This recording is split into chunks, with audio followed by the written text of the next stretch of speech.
Hello, and welcome back to Man Enough.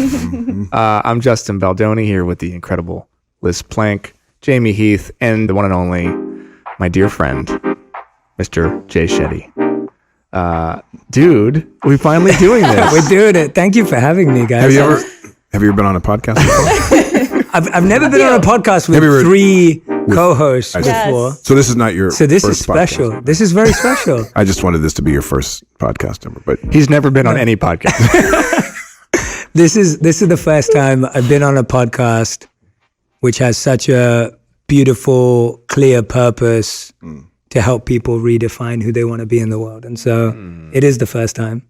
And it's the first time that I'm being interviewed by Justin. I've had him on the podcast before, which has been really special. It's the first time we're meeting. indeed. And Liz, I've been a huge fan of for like the last 5 years. I've just been name dropping all her video names since we met. And I'm so grateful to get to meet you today, Jamie. So Indeed. thank you for having me. Thanks for being here. God, Jay, you're just special. You're a special man. It's like you meet people that you know were sent by God with a purpose to just like make it a little better. And you're one of those people. You are a best-selling author. You are a former monk and a purpose coach. You're the host of an incredibly popular podcast, On Purpose, speaking of purpose, which has more than 64 million downloads. Your YouTube videos have been streamed 2 billion times. That's like a third of the planet. And I hope you find success one day. Maybe one day you can be on a podcast.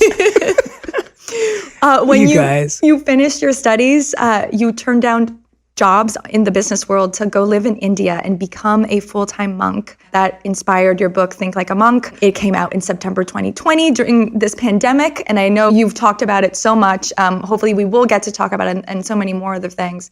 But it's sold out, so many copies. And with that in mind, I'd love to welcome you to our show, to Man Enough. Thank you for embarrassing me. I know, isn't it awkward to just hear your, even a portion of your life story and your successes, right? Yeah, Your perceived successes. Well, I get it. I value everything you just shared. Like, I'm so grateful and blessed to have that. But I have this practice that we were trained in as monks, that when someone notices something good about you, even what you were just saying earlier, you accept it and you receive it, but you think of the person that helped you get that skill or ability or habit or practice that helped you develop that intentionally or unintentionally, and you pass it on to them. So I love doing this because I can just sit here and think about all my teachers and monk teachers and pass it back to them and thank them in my heart. So it's an opportunity to be thankful and grateful. So I love that.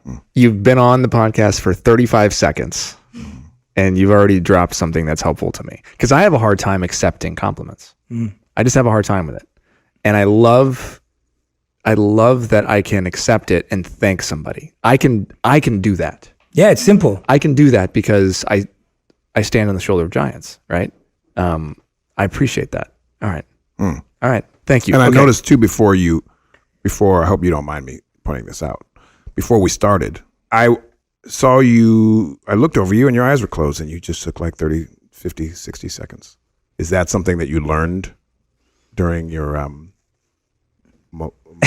Monastery?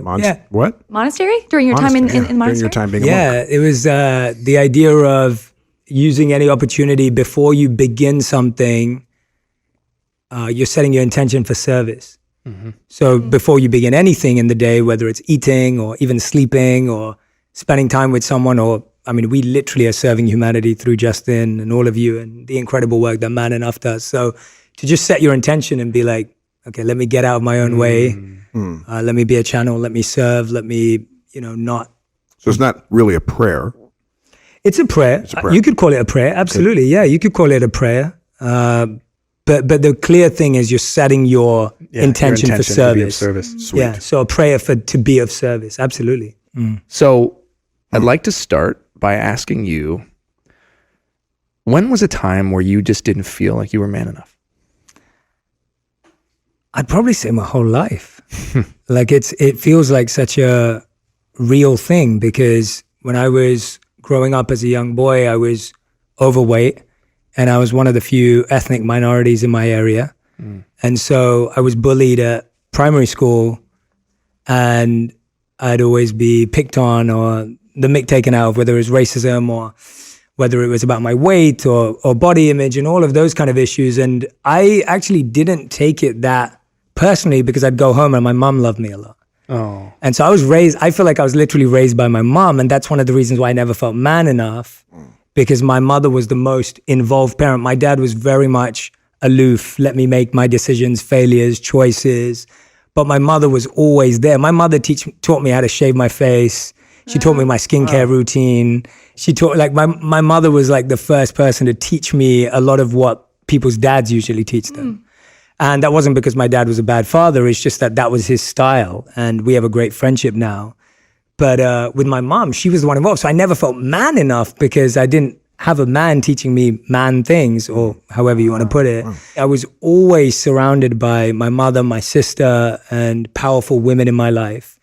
And I wasn't really exposed to alpha males or any of those figures. So how's that manifest? Like, do people call you mama's boy? Did they call you names? Like, Yeah, all of it. I remember when someone would pick on me at school, I'd go tell my mom, then my mom would come to school to be like, why are you treating my son like this? And that's like the worst nightmare for a kid, right? It's like everyone in the school is like, oh gosh, look, it's Jay's mom again. And, my mom can be pretty protective of me, especially when I was younger. And so she'd get right in there with the headmistress's office or the dean's office and just be like, can't have this happen. And then everyone would find out, and then everyone would laugh at you more. And so I think it ended up, I actually think it just made me more of who I am today. But when I went to high school, I started to crave more male attention. So going from that, I then went to an all-boys school. oh, wow. So I went to an all-boys school from the age of 11 to 18. And at that point, you have no one else's validation or recognition to get apart from other boys. Right. Now I want to fit in. Did you seek or crave that attention? Absolutely. That's when I was like, oh, now I want to be seen as strong, and I want to be seen as cool, and I want to be seen as the guy, and I want to be seen as this and that. And so I think that manifested in being quite competitive. And so I wanted to get a spot on the school's rugby team. I wanted to get a spot on the school's swimming team. I wanted to get a spot on the school's... Did you play rugby? I did. I think a big part of it was that masculine feeling that it gave me. And so I think it manifested in insecurities at high school. So as I got older, I actually think between 14 to 18, it manifested as insecurities of seeking validation and recognition for that which was not me. So I wasn't looking to be loved because I was empathetic and compassionate and kind, which is how my mom raised me. Yeah. I was looking to be liked because I was bold and courageous and strong and physical and competitive. And so you almost start looking for validation for the things that you're not. So you were performing. Absolutely. Every day. Absolutely. Absolutely. Masculinity feels like it's a total dance, right? It's a total choreography, and you're kind of watching other men like do it, right? Like even the handshake, like how am I supposed to like do the hug, then the pull, then the then the what? Show us one more time. There's like a pull, there's a tap sometimes, the bro double hug. tap. No, it's the bro hug. Yeah, there's a lot of different, it's very funny, not funny, but it can be entertaining as a woman to just kind of watch that and be like, I'm so happy I don't have to figure that out. But I want to come back to the, your point about service, which you really, opened up our conversation with. I feel like we overemphasize service for women, right? That you are at the service of the people around you, and that's your value in the world. And we kind of underemphasize service for men. And it seems like for you, finding service as purpose was really a very meaningful part of your identity. I'm wondering how you see, us being able to make that connection. What does service look like for men, and how is it tied to masculinity? Yeah, I saw my mother's sacrifice growing up. So my mother was raising me and my sister deeply with love. I've always felt loved by my mother. And then she would also have her own business. So I didn't know she was an entrepreneur, but she was an entrepreneur, which was so weird because she never made herself out to be an entrepreneur. And so she had her own business. She started it so that she could work more flexibly. And she was taking care of my sister. She'd drop us to school. She'd pick us up. She'd make us dinner. She'd be working as well. And at one point became the main breadwinner in the family as well. And so I saw my mom serve or sacrifice in this way. And so I feel like I got trained by watching her and observing her. And then when I met the monks, the predominant monks that I lived with were all men, and service was at the core of their entire being. So our teachers would always tell us that the only way a culture succeeds is if everyone wants to serve everyone else. And so that was like the encouragement of that culture. And that's where it became so real to me. And for me, service and masculinity go hand in hand, but service and humanity go hand in hand. And I think it's slightly veering off from where we are, but I think it's an important point to make is when I lived as a monk, we stopped identifying as men and women. And we were asked to identify as consciousness. And that distinction and difference just kind of created this huge like weight off my shoulders, because now it's like, oh, I'm not masculine or feminine, or I'm not this or that. I'm just, you just are. I'm just consciousness. I'm a human. I'm a soul. I'm whatever you want to call it. I'm energy. And that energy is wired for service.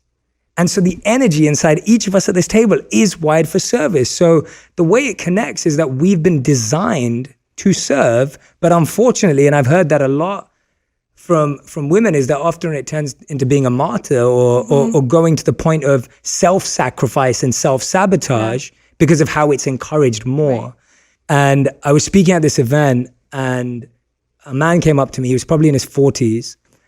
And I had just told a story about how when I met the monks at 18, they shifted my perspective to service. And he said to me, he goes, "You're so lucky that you got that at 18. And I was like, yeah, I know, trust me. Like, I'm so grateful to my teachers. He goes, no, really. He goes, I only realized that someone else mattered when I had a child. And he was like, that was the first time I realized that someone apart from me mattered. And you know, he was obviously being really vulnerable, and I appreciated him sharing that, and I met it with compassion. But I think that's the case, that for a lot of men, I don't think we're trained early on in our life to realize that not just do our kids matter or our partners matter, but everyone matters and more people matter.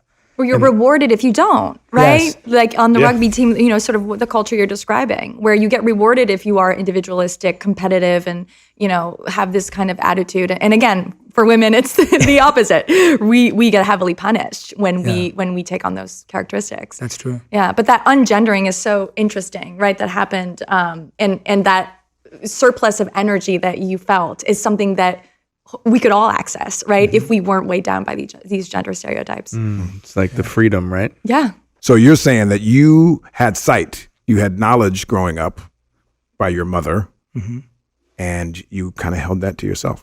I gave it up because I saw it as less than. So it's not even that I held it back. I gave it up and substituted it. You traded it in for your man card. Correct. For this toxicity, which then obviously encouraged more people to go down that path. And then I think the best thing I've done to try and remove that is when I became a monk, I became the mentor to a lot of young men in London. And those young men are still involved in my life. So I've known them since they were like 16 to 18 years old. They're all like 26 to 28 years old now. And so I feel like those 25 guys, they know who they are. Like those are like my favorite success story, because I just see them make amazing decisions with their partners, their careers. Like most of them in relationships now, and I see the husbands and the fathers they're becoming. And I mean, it's you know, many of them become fathers before I am one, and it's just inspiring that they're also leading that way and showing me that people don't have to make as bad a mistakes or go as far as I did. Right. Where do you go? Like when you're struggling, you know, when you and your wife are having a fight, or if you ever have a fight, I don't know if you guys have fights. Lots. Where do you go and share that? Because you are a spiritual guru to millions of people now, right? And in many ways, and so many people look to you for advice. But who do you go to? Where do you go when you need help? Yeah. So the first thing I'm going to address the arguing with my wife, because I think that's such a good thing to talk about. This is what I find fascinating about the way humans are wired. And I'll give an example. So my wife's been my first guest every year when we launch a new season of the podcast. So she's been on the podcast 3 times, the guest we've had on the most. And every time we'll do like a 1.5 hour episode of everything we struggled with that year. And so we talk about like the mistakes, the failures, the things that went wrong. And the number one comment will be relationship goals. And the number one comment will be couple goals. And what I found is that the human desire to be inspired and want someone to project perfection onto anyone is so strong that my honest comment back is always, please listen to what we just said. Yeah. And You're not I'm listening. Right? Like, and not in a not listening and like, and I know you don't mean this, not in an attacking way, but just like, please just listen to me. Like, I just told you that when I first started dating my wife, I thought she wanted to be wooed like in the movies of Hollywood. And I got it all wrong because I was doing all this flashy stuff. And my wife's actually a simple person, did not want any of that. I just told you. Do you know we have the same story? Yeah. Yeah. We haven't. I didn't know that. I don't think when we we had ever our talked- double date, we didn't talk about it. We did not talk It's the about that. identical story. Really? Yeah.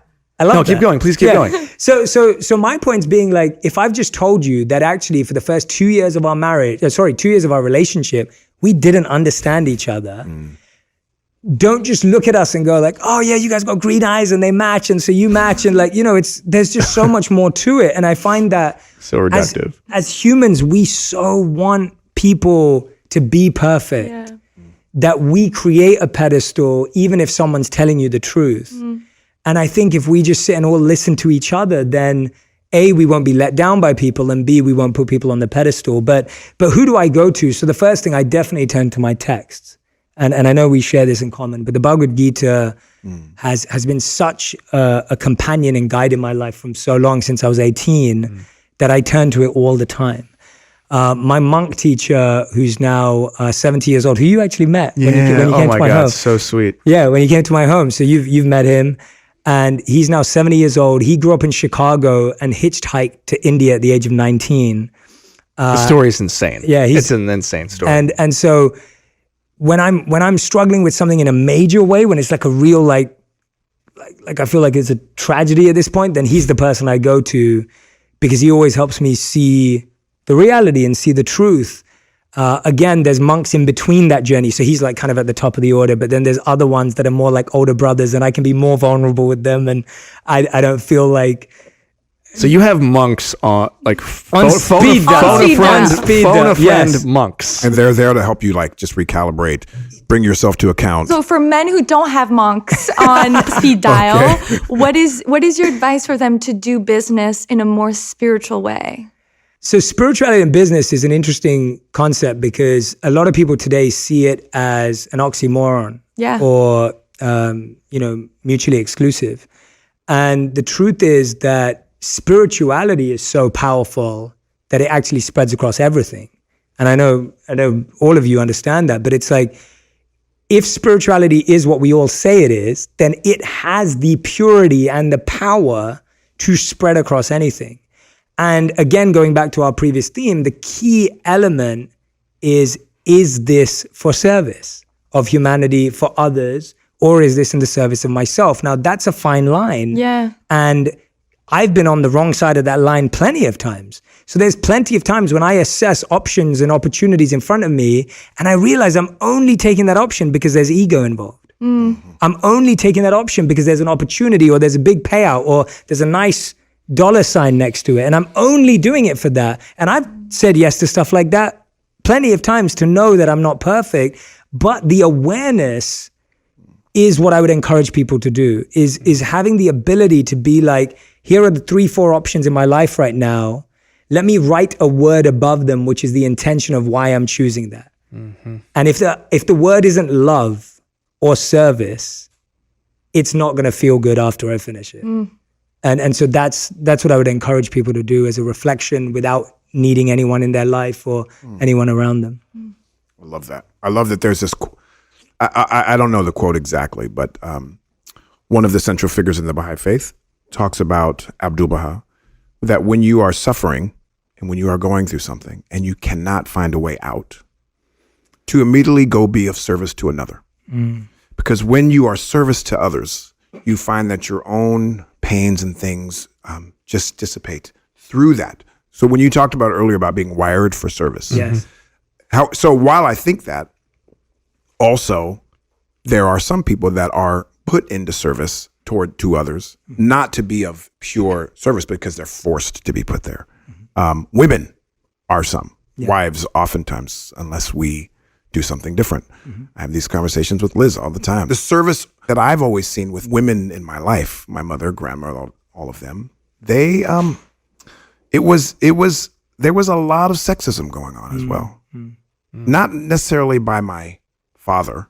Certainly, I want to say no, but all of the stuff that was being experienced. So I think that this idea of service being elevated, but service being forced, how do we really talk about beautiful. And how does service and capitalism, right, like which feel at odds? How do you reconcile that? Yeah, there's a beautiful statement by Peter Diamandis, and he says that we should redefine the word billionaire to be someone who impacts the lives of 1 billion people. Now, whether you think of that from spirituality or from a money perspective, the wealthiest people in the world are creating something that services the most amount of people, and the scale of the problem you're solving and the depth of the issue is how much money you make. So if someone created a cure for cancer and was able to scale it across the world, they would probably be the wealthiest person on the planet because they created something out of service. Now, you may say, well, Jay, no, many people out of wanting the money will figure that out. I'd say that they may, but I'm hoping that on that journey, they'll upgrade and their desire and their intention will be purified. And I think this was what I loved learning from the Bhagavad Gita, which was this idea of there is no pure intention. All intentions are percentages and divided. So when you first start something, you may have a 70% pure intention, but there's 30% of ego in that. Yeah. Or when you start, it's probably the other way around, 25% good intention and 75% of ego, but it's purified in the process. So even if you look at people who've set out their lives, and I work with many of them who set out at the beginning of their lives to become wealthy and famous, when they became wealthy and famous, they then realized that wasn't the point, and they were purified in the process of achieving their goal. And so the way I think about it is that in a capitalist society, even the people that are succeeding because of service, whether it's conscious or not conscious, whether it's intentional or unintentional, they're still only successful. Like Amazon is successful because we all want its service. Like we want to be served by Amazon, right? And I'm not promoting or de-promoting Amazon. I'm just making the point that because it serves a daily need for the majority of the population, they are financially successful because of it. Does that make sense, Liz? I don't know if I'm answering your question. Well, and I see your face, so I'm like, I want to. Well, because I feel like it doesn't purify. Like Jeff Bezos. Actually, I don't care about pissing off Jeff Bezos. I'm doing it with love. Jeff Bezos.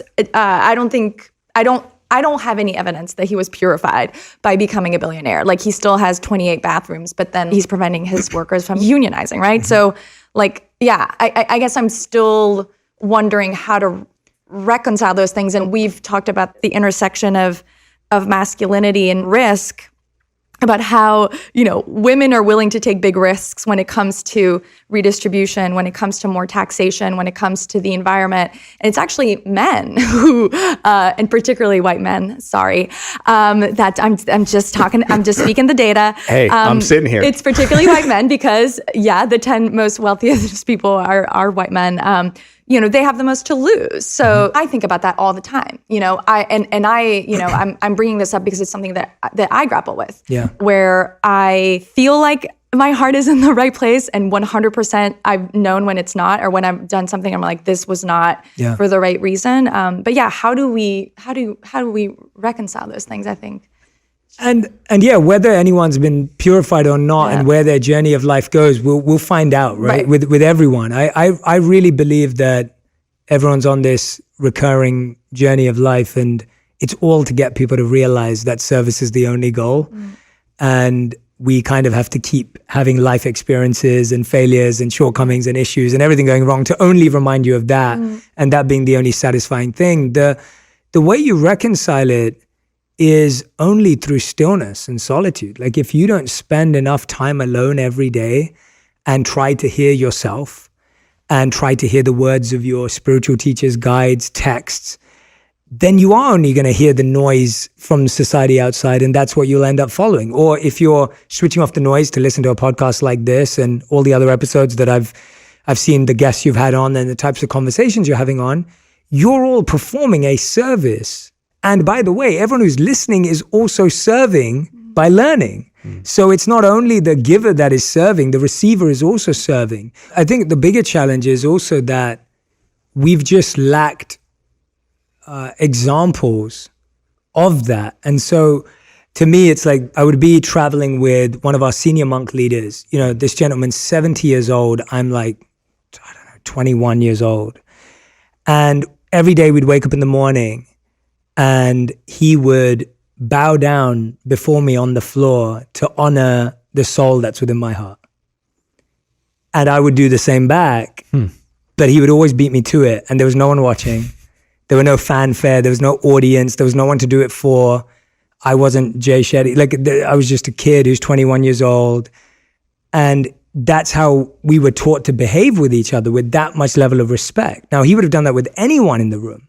So the reason I'm sharing that is like, when I experienced that level of masculine or whatever you want to call that, like, you know, when I experienced that, it gave me faith that a man could be extremely powerful by being extremely humble. Yeah. That a man could penetrate my heart by being really kind and caring and compassionate.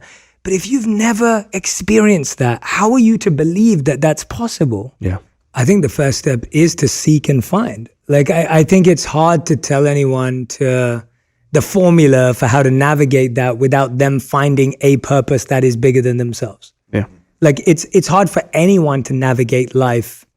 Sometimes your purpose bigger than yourself becomes your family and your love for your family. And that's as far and wide as your mind wants to go. And that's beautiful. Yeah. And for some people, it becomes the world. And for some people, it becomes their town and their city. But everyone has to have something, you know, those beautiful words of Martin Luther King of, you know, if you have nothing to die for, you have nothing to live for.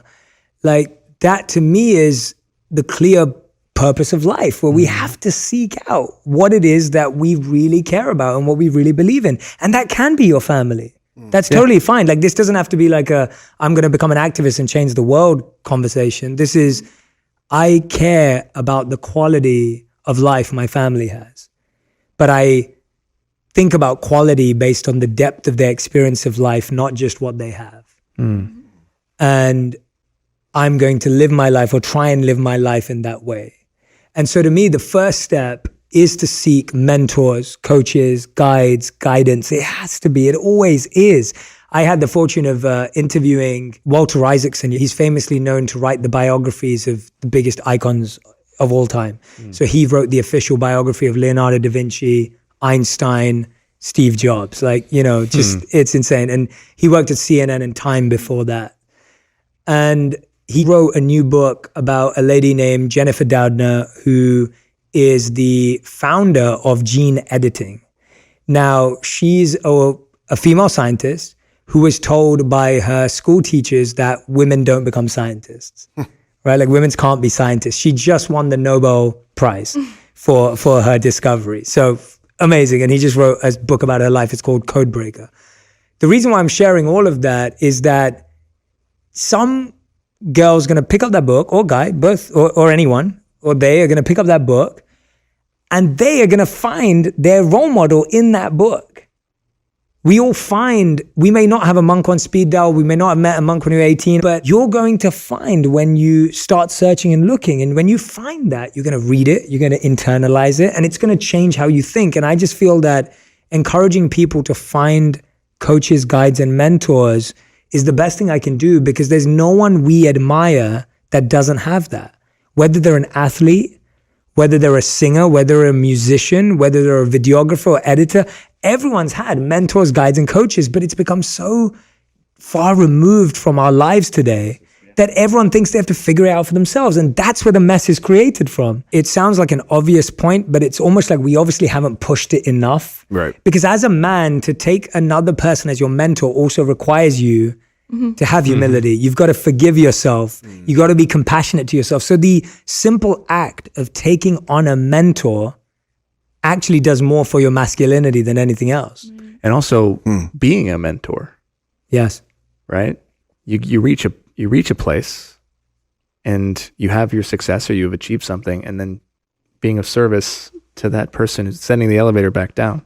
But it's the biggest myth of masculinity that we have to do it by ourselves. Yes. Like that we can't ask for help. We can't ask for guidance. We can't ask for those things. Yeah.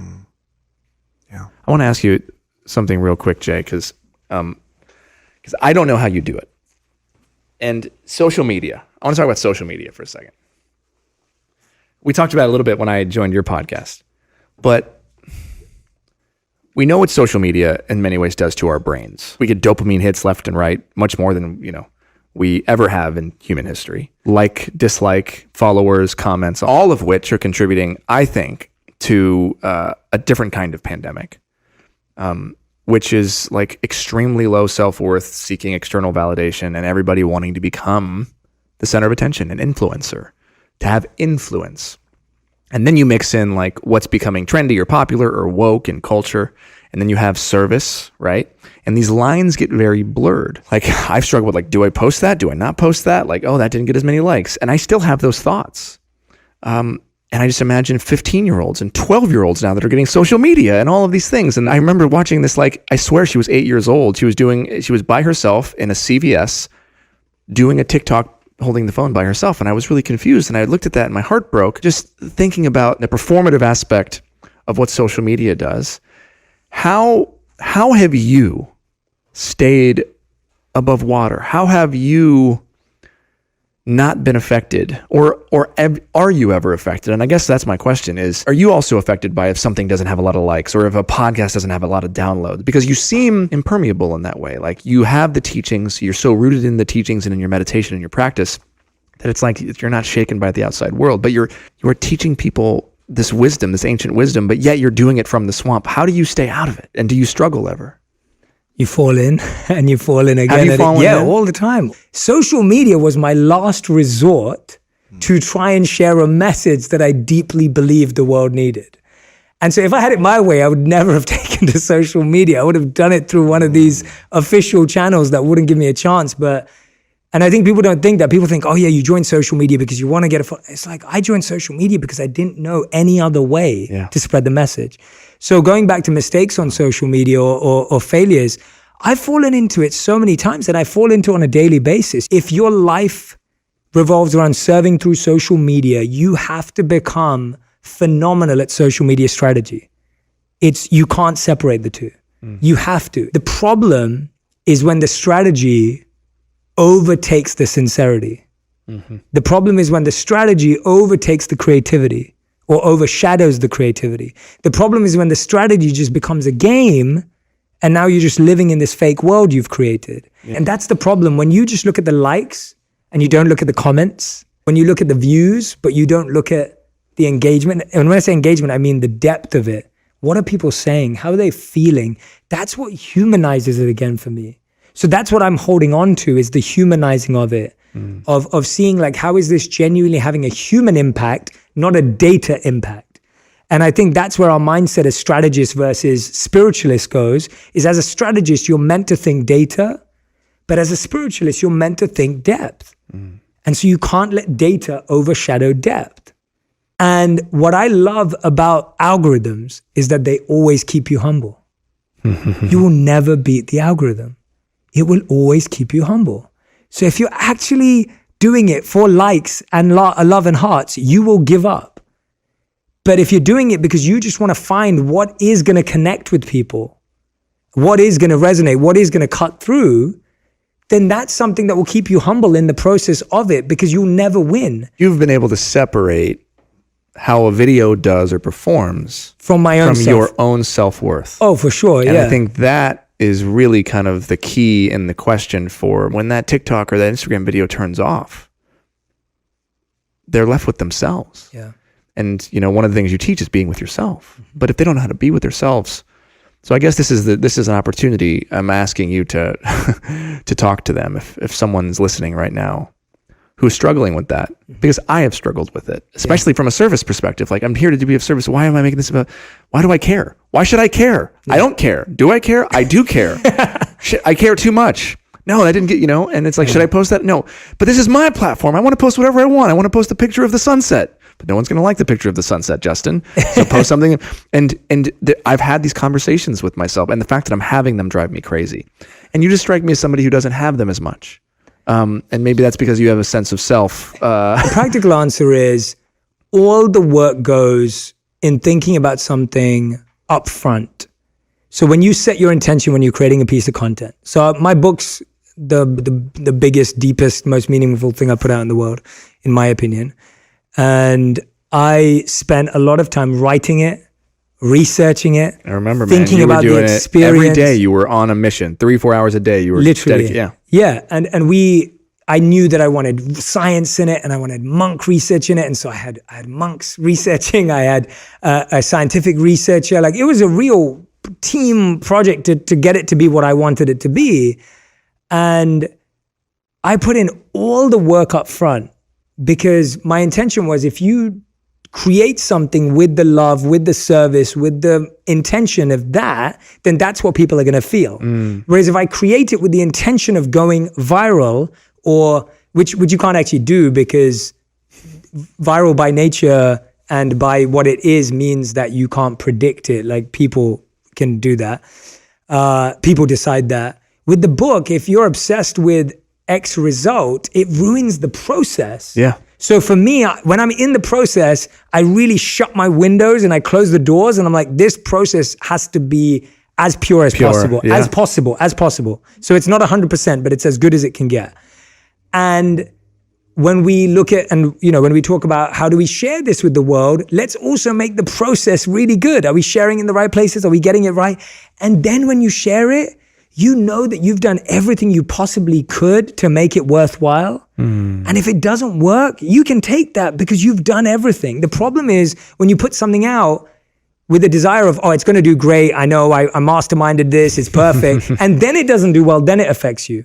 Whereas when you've built all your self-worth in the process of that. And so I sent my publishers an email, and I'm saying this because I'm proud of myself for doing this. And I'm going to say that here. I sent them an email the day before the book came out, and we had no idea what was going to happen or anything. And I said, I just want to thank you for this process. It's been the best process I've ever had. I love you guys. It's been amazing. You've been the best team I've ever worked with. I really appreciate you, from the editor down to the fact checker, down to this, whatever, everyone on the team. And I just want you to know I'm already proud of what we've achieved. And I sent that email off to them. And I remember the president of the company that I work with, he replied to me, he goes, Jay, we never get one of these emails the day before the book comes out. He was like, we always get this if the book does well or whatever. And I was like, no, I genuinely feel so proud of what we've achieved already. Whatever happens, happens. I had my UK publisher tell me, Jay, you know what? We're probably not going to hit number one on the Sunday Times in the UK because, there's some big hitters in the UK coming out this week. Are you okay with that? I was like, dude, I've written the best book I possibly could. We've done the best launch that I probably could have done. I couldn't have done anymore. I'm good. Like, whatever. I don't care. And it's like, to me, that's the only way to not care, is that you put all your heart into the creation. So that's the practical answer. Wow. The philosophical answer and the more spiritual answer is, I'm flawed. I do seek validation in what people think of me. I do get upset if someone doesn't like my videos and like someone else's. And I forgive myself, I'm compassionate, and I start over again. Like, that's just the real answer. Like, that's just the truth. I love that. I mess up, I fall down. I get that I do get worried about, will I be relevant next year?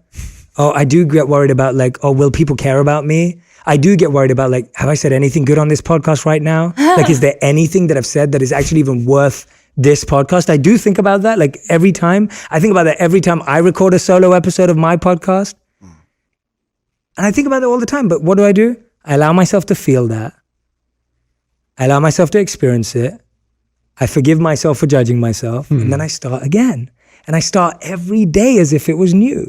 And my wife and I have this amazing ability, we both have it, is that we can go to sleep, forget the night before, and start again. And I think my memory literally does that. I erase all of my failures and mistakes from the day before and just start afresh every day, because it's the only way I know to allow myself to have another go at it. Just the idea of allowing yourself to have some compassion for yourself. And I think everyone who's sitting out there who's judging themselves, accept that you judge yourself, be compassionate, but then seek to redirect that energy. Whatever table you're at, and whoever's at that table is what you judge yourself by.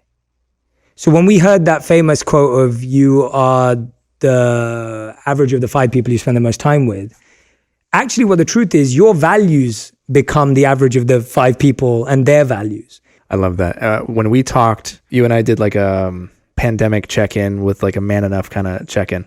And you had admitted that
you were addicted to video games for a little bit. I was. And that was big. In the book, I talk about, an ongoing struggle I've had with porn since I was, a kid. And you said it caught you by surprise that you were addicted. You found yourself taking all of this emotion and just playing video games, and hours would pass by. Yeah. I'm curious. Which one, by the way? So FIFA, NBA 2K. All right, I'm with you.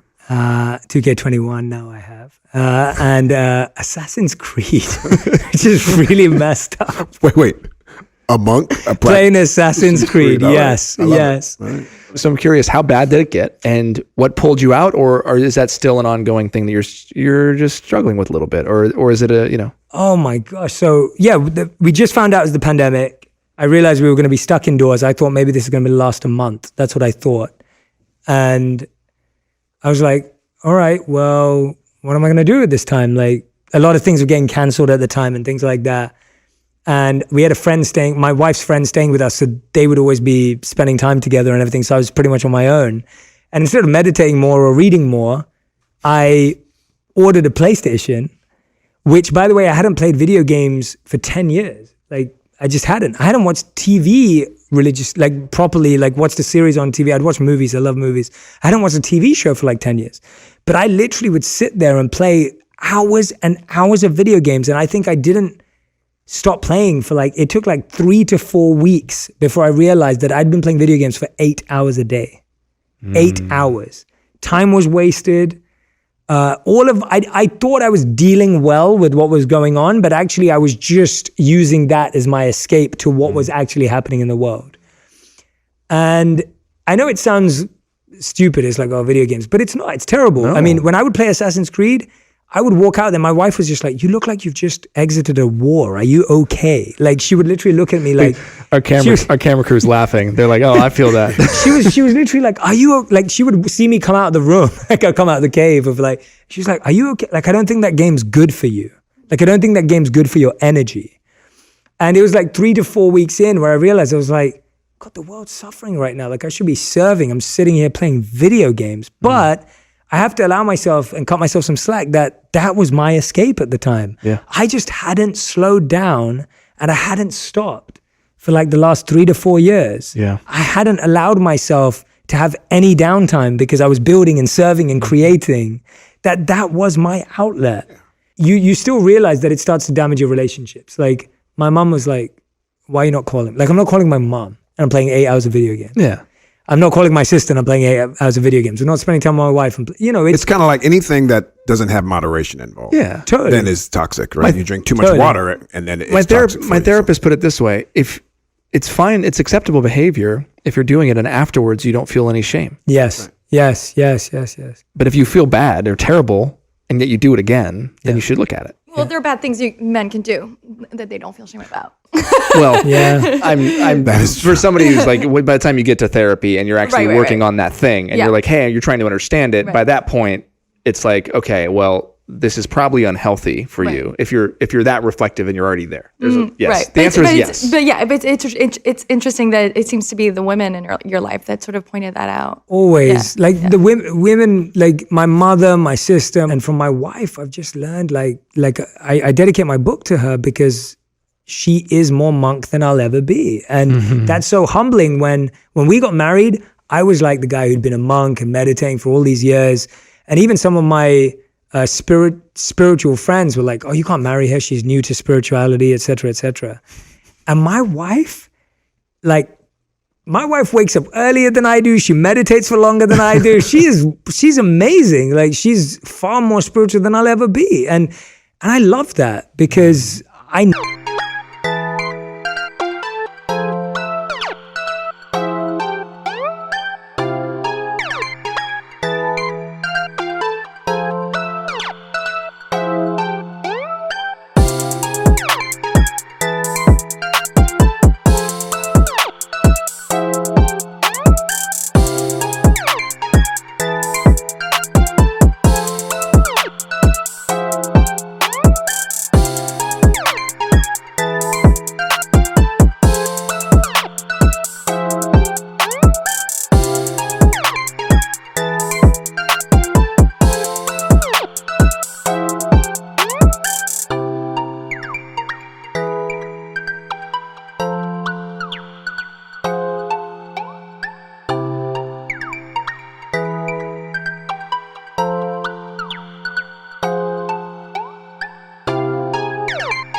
need that. She is amazing. Yeah, and I need that. If she wasn't that, maybe I wouldn't be who I am today. Like, maybe I would have got more deviated from the path and lost my way. Jay, you're incredible. We're going to go to these last questions.